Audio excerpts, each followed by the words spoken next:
Judge all you want. I had a broken throttle cable. I figured out how to fix it. Had a flat tire. Had to fix that.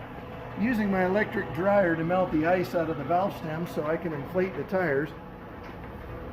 Because this is what we've gotten done so far.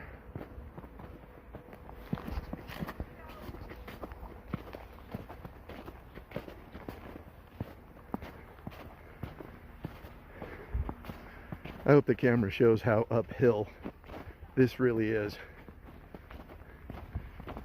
And unless I was driving a smart car with a four-wheel drive carriage, I've still got to widen this out incredibly.